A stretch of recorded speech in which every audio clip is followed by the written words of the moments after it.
There's no denying that the script is one of the most important aspects of a film. It's the source of the story, characters, and great lines of dialogue that hopefully will form a strong connection with the audience. But the screenplay is more of a guideline than anything else. There are no rules that state directors and actors need to stick to what's on the page. Filmmaking is a fluid, creative process, and ideas can be thought up on the spot. In fact, some of the most iconic movie moments were ad-libs. Here are 10 memorable movie scenes that were completely improvised. Bad Boys 2. Improvising has become a staple of the comedy genre, and you'd be hard-pressed to find two funnier action stars than Martin Lawrence and Will Smith. The two headlined the Bad Boys films and used their talents in a hilarious sequence in Bad Boys 2, where Mike and Marcus harass a teenager looking to take Marcus's daughter out on a date. Dennis Green, the actor who played Reggie, was told to not look or speak with Lawrence when he arrived on set, so he was scared of him. And nobody told Green that Will Smith was going to pull a gun on him. It was all in good fun, but Green didn't seem to be laughing.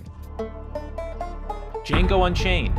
Few actors are as dedicated to their craft as Leonardo DiCaprio, and the now Oscar winner will stop at nothing to get a scene right. He doesn't even let personal injury stop him. While filming Django Unchained, DiCaprio cut his hand on a piece of glass after slamming a table. He started to bleed, but remained in character, delivering his monologue. He even incorporated the wound in the sequence, smearing his blood-soaked hand all over Kerry Washington's face. It was pretty amazing to watch, and Quentin Tarantino was left with no choice but to put that take in the finished film. Leo may not have been nominated for this role, but he left a strong impression. Aladdin.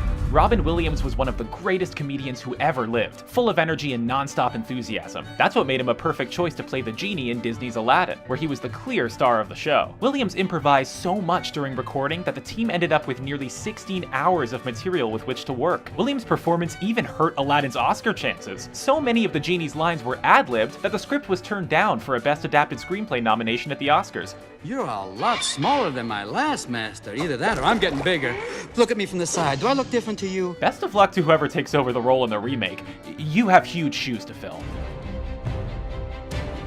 The Empire Strikes Back. The scene where Han Solo is frozen in carbonite is one of the most heart-wrenching in the entire Star Wars saga, but the filmmakers had a hard time getting the dialogue right. Han Solo's reply to Princess Leia's declaration of love went through several iterations, many of which failed to capture the spirit of the character. It was Harrison Ford who ultimately suggested the now famous line, "I know," and the rest is history.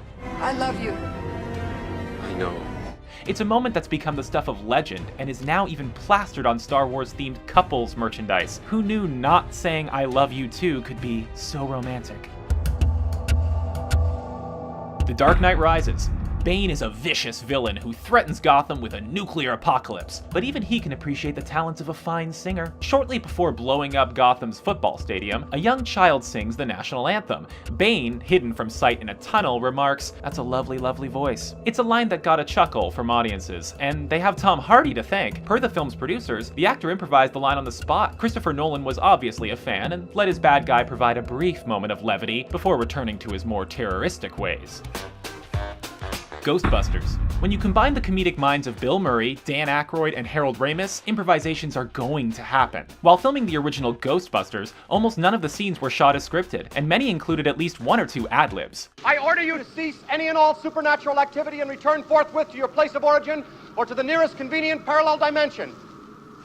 That ought to do it. Thanks very much, Ray. One of the more noteworthy examples of this was the scene in which Louis Tully is interacting with his party guests, where he comments on things such as the price of salmon. What makes this sequence all the more remarkable is that it was all one continuous shot, which meant everyone had to be on their game to not ruin the take. Fortunately, Rick Moranis was in control and made many people laugh. Casablanca. It's one of the most well-known lines in cinematic history. Here's looking at you, kid. Rick's farewell to Ilsa is so perfect and memorable, it had to have been scripted in the equally acclaimed screenplay, right? Nope.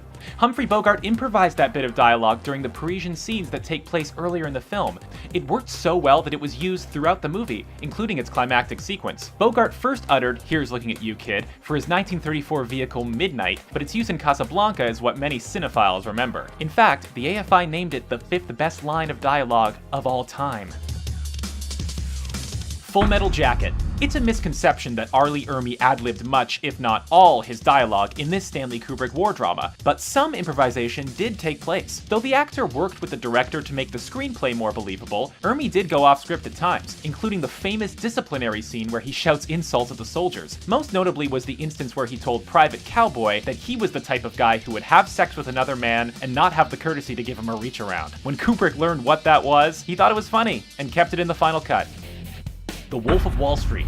Perhaps the sequence of this Martin Scorsese flick is when Jordan Belfort has taken way too many lemons for his own good and is basically incapacitated as he tries to make his way back to his car. The director claims that it was improvised on the day of filming, with Leonardo DiCaprio suggesting the famous stunt where he opens the door with his foot. The actor strained his back during shooting and could only pull off the act once, so luckily Scorsese got everything he needed in that take. This whole scene was a sublime illustration of the Wolf of Wall Street's dark comedy, and it's great to know it was as fun to film as it was for us to watch. Saving Private Ryan. When Private Ryan is upset by the fact he can't remember his deceased brother's faces, John Miller tells him that he needs to think of a context, or a memory, that involved them. Ryan goes into an amusing story that involved his brother and a girl who hit every branch on the ugly tree. As it turns out, that whole bit was improvised by Matt Damon. A telling sign that it wasn't in the script is when Tom Hanks glances off camera, looking at Steven Spielberg to see if they should keep rolling. Fortunately, Spielberg let Damon complete the monologue, and a moment of heartfelt humor was injected, right before a harrowing battle. Those are our picks for memorable improvised movie moments. Are there any we missed? Sound off in the comments below, and be sure to subscribe to our channel for more fun videos.